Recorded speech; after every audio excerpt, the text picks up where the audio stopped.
Just ಈಗಷ್ಟೇ ಕೇಳಿ ಸಿನಿಮಾನ ನೋಡ್ಕೊಂಡ್ ಬಂದೆ. ಸೊ ನನ್ನ ಮೈಂಡಲ್ಲಿ ಏನು ನೋಡ್ತೀವಿ ಅದನ್ನ ಸ್ಟ್ರೈಟ್ ಆಗಿ ಹೇಳ್ತೀನಿ ಕೇಳಿ. ಫಸ್ಟ್ ಆಫ್ ಆಲ್ ಸಣ್ಣ ಮಕ್ಕಳನ್ನ, ಈ ಹಾರ್ಟ್ ವೀಕ್ ಇರೋರ್ನ, ಈ ಇಯರ್ ಪ್ರಾಬ್ಲಮ್ ಇರೋರು ದಯವಿಟ್ಟು ಥಿಯೇಟರ್ ಪಕ್ಕ ತಲೆ ಹಾಕ್ಬೇಡಿ.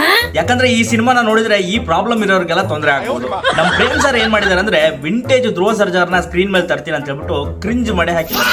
ಮತ್ತೆ ಇದೊಂದು 18+ ಸಿನಿಮಾ. ಈ ಸಿನಿಮಾನ ನೀವು ನೋಡಿದ್ರೆ ಥಿಯೇಟರ್ ಇಂದ ಹೊರಗೆ ಬರೋತ್ತಿಗೆ ರಕ್ತದಲ್ಲಿ ನೆಂದು ಹೊರಗೆ ಬರ್ತೀರಾ. ಯಾಕಂದ್ರೆ ಅಷ್ಟು ಘೋರವಾದಂತಹ ಸೀನ್ಗಳು ಈ ಸಿನಿಮಾದಲ್ಲಿದೆ. ಯಾಕೆ ಪ್ರೇಮ್, ಯಾಕೆ ಇಷ್ಟೊಂದು ಘೋರವಾದಂತಹ ಬೀಭತ್ಸ ಕೊಲೆಗಳು, ರಕ್ತ ರಕ್ತ ರಕ್ತ, ಸಿನಿಮಾ ಪೂರ್ತಿ ರಕ್ತ. ಇನ್ನು ಆಕ್ಟರ್ಗಳ ವಿಚಾರಕ್ಕೆ ಬರೋದಾದ್ರೆ ಒಬ್ರು ಕೂಡ ನಾರ್ಮಲ್ ಆಗಿ ಆಕ್ಟ್ ಮಾಡಿಲ್ಲ. ಎಲ್ಲರೂ ಓವರ್ ಅಂದ್ರೆ ಸಿಕ್ಕಾಪಟ್ಟೆ ಕ್ರಿಂಜ್ ಆಗಿ ಓವರ್ ಆಕ್ಟಿಂಗ್ ಮಾಡಿದ್ದಾರೆ. ಇನ್ನು ಧ್ರುವ ಸರ್ಜಾರ ವಿಚಾರಕ್ಕೆ ಬರೋದಾದ್ರೆ ತುಂಬಾನೇ ಹಾರ್ಡ್ ವರ್ಕ್ ಹಾಕಿ, ತುಂಬಾ ಡೆಡಿಕೇಶನ್ ಹಾಕಿ ಈ ಸಿನಿಮಾದಲ್ಲಿ ಆಕ್ಟ್ ಮಾಡಿದ್ದಾರೆ. ಬಟ್ ಈ ಪ್ರೇಮ್ ಅದನ್ನ ಸರಿಯಾಗಿ ಯೂಟಿಲೈಸ್ ಮಾಡಿಲ್ಲ ಅಂತಾನೆ ಹೇಳ್ತೀನಿ. ಇನ್ನು ಈ ಸಿನಿಮಾದ ಹೀರೋಯಿನ್ ವಿಚಾರಕ್ಕೆ ಬರೋದಾದ್ರೆ ಆ ರೇಷ್ಮಾ ಆಕ್ಟರ್ಗೆ ಆಸ್ಕರ್ ಅವಾರ್ಡ್ ಕೊಡಬೇಕು. 2 ಕಣ್ಣಿಂದ ನೋಡೋಕ್ಕಾಗಲ್ಲ ಅವ್ರ ಆಕ್ಟಿಂಗ್ನ. ಯಾಕಂದ್ರೆ ಈ ಸಿನಿಮಾದ ಮೋಸ್ಟ್ ಇರಿಟೇಟಿಂಗ್ ಕ್ಯಾರೆಕ್ಟರ್ ಅಂದ್ರೆ ಅದು ಹೀರೋಯಿನ್ ರೇಷ್ಮಾ ಅಂತಾನೆ ಹೇಳ್ತೀನಿ.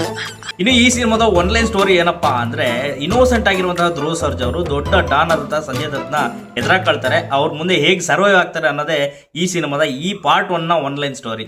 ಇನ್ನು ಈ ಸಿನಿಮಾದ ಮತ್ತೊಂದು ಪಾಸಿಟಿವ್ ಏನಪ್ಪಾ ಅಂದ್ರೆ ಅದು ಸಾಂಗ್ಸ್ಗಳು. ತುಂಬಾನೇ ಅದ್ಭುತವಾಗಿರುವಂತಹ ಸಾಂಗ್ಸ್ಗಳು ಇದೆ. ಬಟ್ ಈ ಸಿನಿಮಾದಲ್ಲಿ ಪ್ಲೇಸ್ ಮಾಡಿರುವಂತಹ ಜಾಗ, ಪ್ಲೇಸ್ಮೆಂಟ್ ಮಾತ್ರ ತುಂಬಾ ವರ್ಸ್ಟ್ ಆಗಿದೆ ಅಂತಾನೆ ಹೇಳ್ತೀನಿ. ಇನ್ನು ಈ ಸಿನಿಮಾದಲ್ಲಿ ಕೊಟ್ಟಿರುವ ಕ್ಯಾರೆಕ್ಟರ್ನ ಚೆನ್ನಾಗಿ ಹ್ಯಾಂಡಲ್ ಮಾಡಿದ್ರೆ ಅಂದ್ರೆ ಒಂದು ಶಿಲ್ಪಾ ಶೆಟ್ಟಿ, ಒಂದು ರವಿಶಂಕರ್ ಹಾಗೂ ರಮೇಶ್ ಅರವಿಂದ್ ಮತ್ತೆ ಸಂಜಯ್ ದತ್, ಇವ್ರು 4 ಜನ ತುಂಬಾ ಅದ್ಭುತವಾಗಿ ಆಕ್ಟ್ ಮಾಡಿದ್ದಾರೆ. ಕೊಟ್ಟಿರುವ ಕ್ಯಾರೆಕ್ಟರ್ಗೆ ತಕ್ಕ ಹಾಗೆ ಆಕ್ಟ್ ಮಾಡಿದರೆ ಒಂದು ಕೂಡ ನಿಮಗೆ ಓವರ್ ಆಕ್ಟಿಂಗ್ ಅಂತ ಅನ್ಸಲ್ಲ.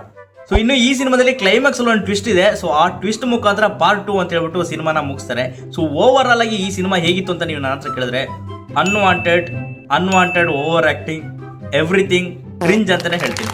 ಯಾಕೆ